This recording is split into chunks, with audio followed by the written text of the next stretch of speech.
লক্ষ্মী আবার বড় বড় কথা বলছেন?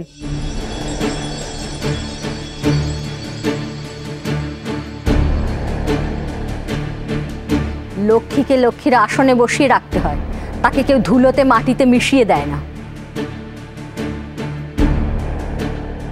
এ বাড়িতেও কেউ দেয়নি। দিয়েছে। যদি কেউ দিয়ে থাকে সে আপনি।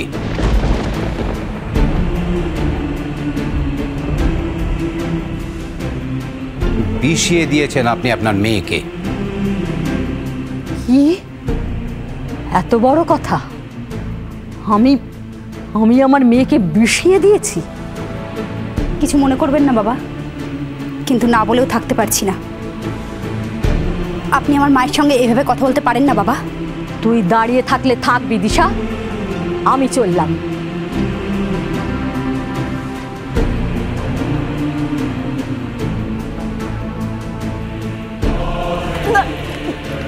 ওদের আটকাও জজ সাহেব, ওদের আটকাও, ওদের আটকাও, যেতে দিও না, যেতে দিও না জজ সাহেব, ওদের যেতে দিও না গো।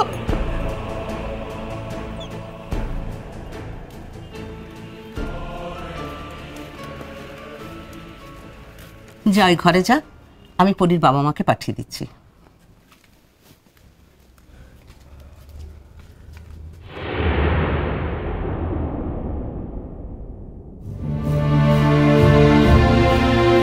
কিরে, তুমি আমার জন্য কিছু করলে না? করবো বলেই তো এলাম, কিন্তু আমার কথাটা মনে আছে তো? আমি যা বলবো মনে আছে।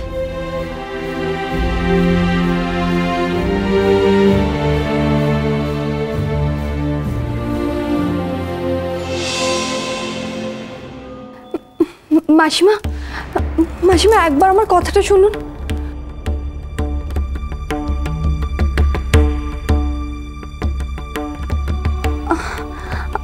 আমি আপনাকে এইভাবে যেতে দেবো না, একবার আমার কথাটা শুনুন না মাসিমা।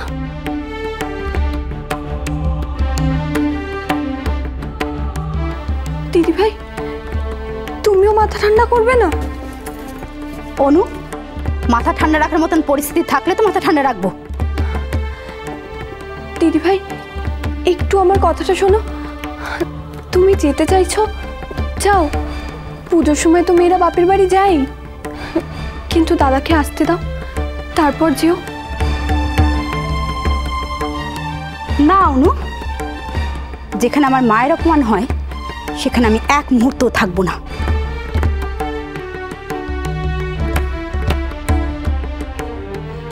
বড় বৌমা, বড় বৌমা, আমার কথাটা রাখো। আমি অনুরোধ করছি তোমাকে। আমার বেয়ান, বেয়ান, আমি যদি কোনো ভুল করে থাকি তাহলে তাহলে আমাকে ক্ষমা করে দেবেন। আচ্ছা, জজ সাহেব যদি কিছু ভুলভাল বলে থাকেন তাহলে আমি জজ সাহেবের হয়ে ক্ষমা চাইছি। এমনি করে চলে যাবেন না, গৃহস্থের অকল্যাণ হয়। বেয়ান, আপনি আমার কথাটা। অমঙ্গলের আর বাকিটা কি রইল? বিদিশা, তোর হলো? জজ সাহেব, জজ সাহেব, ও জজ সাহেব।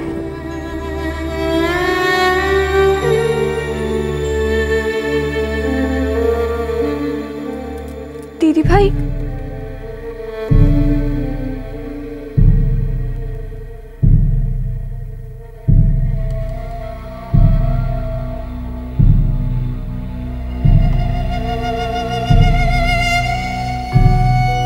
জজ সাহেব। বাবু, ও বাবু, আপনি শান্ত হন, আপনি ওদের আটকান বাবু, আটকান। জজ সাহেব, ওদের আটকাও, ওদের যেতে দিও না, ওদের যেতে দিও না। পুজোর মুখে গেলে অমঙ্গল হবে। পুজোর সময় কেউ যায়, ওদের আটকাও। যে যাবার সে যাবে মমতা। না না না, ওদের কি আটকানো যায়? না, যায় যায় যায়, ওদের আটকাবে।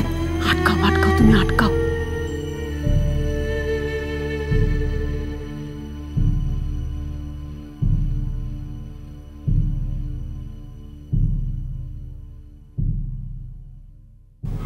সময় এমনিতেই ভয়ে কাঁটা হয়ে থাকি।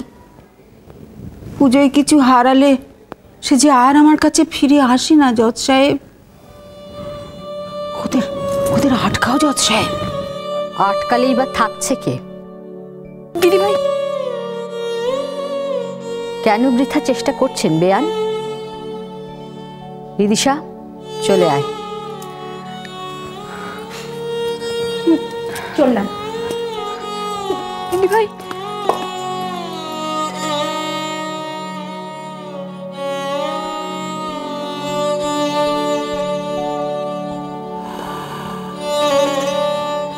গেল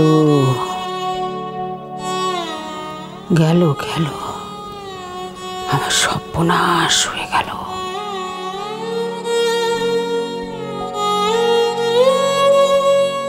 না চাইলেও তো অনেক কিছু হারাতে হয় মা, অনেক কিছু। কপালে হারানো থাকলে কি তাকে ঠেকানো যায়?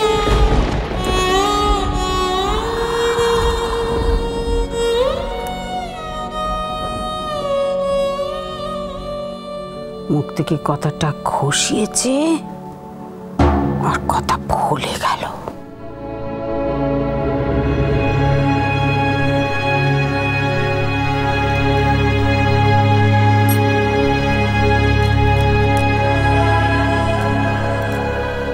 কার কথা বলছেন মা? তোমার বৌদি মুখ থেকে কথা খসিয়েছে দেখো, আর অমঙ্গলের কথাটা কেমন ফলে গেল, মিলে গেল।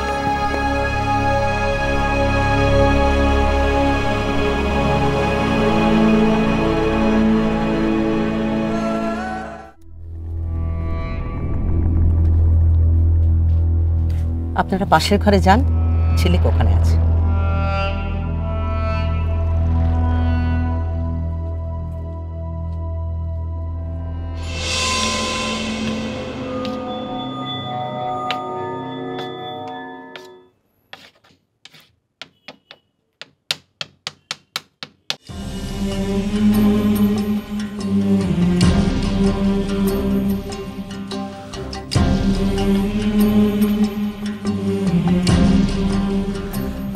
ভেবেছিলাম আমি ওর সঙ্গে আর কোনোদিন কথা বলবো না, কিন্তু শেষবারের মতো একবার ওর সঙ্গে আমাকে কথা বলতেই হবে।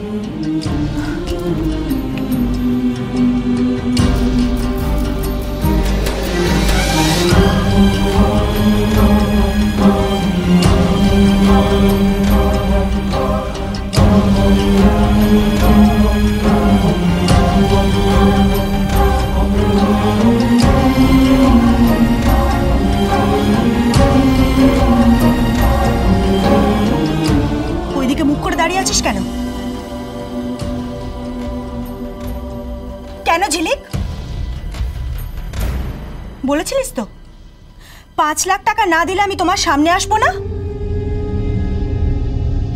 বলেছিলিস না? সেই জন্যই তো। বাহ, ভালো, বেশ ভালো রাস্তা বের করেছিস। প্রতিজ্ঞা করছি আমি তোমার সামনে যাব না, কিন্তু আমি তোমার পেছনে ছাড়বো না। আমার পেছনে ধাওয়া করতে করতে তুই এইখানে চলে এসেছিস। এত বড় নির্লজ্জ তুই! তাড়িয়ে দিলাম না আমি তোকে। প্রতিমা, দাঁড়াও, তুমি কথা বলো না, বোঝাপড়াটা আমাকে করতে দাও। কি ভেবেছিলিস তুই?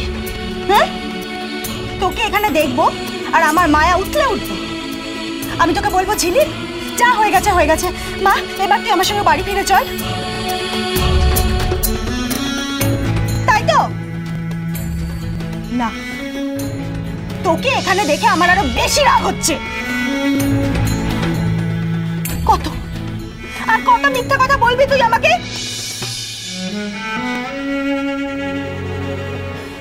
কি বলেছিলিস তুই আমাকে তোর মা নেই? আমি তো এখন বেশ বুঝতে পারছি তোর মা আছে। ওর নাকি মা নেই, কেউ নেই ওর। ছি, আমি ভাবতাম যে তোর মতো মেয়ে পাওয়া বুঝি ভাগ্যের। একসময় তো আমি সেটাই ভাবতাম রে, হচ্ছে আমার। যে যে মেয়ে নিজের স্বার্থের জন্য নিজের মাকে মেরে ফেলতে পারে, সেই মেয়ে থাকার থেকে না থাকা ভালো।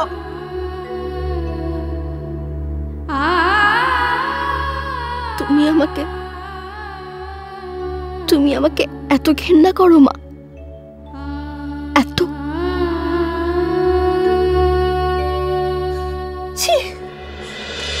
তোমায় ছাড়া ঘুম আসে না মা। চলো চলো চলো চলো চলো পাল্টাই।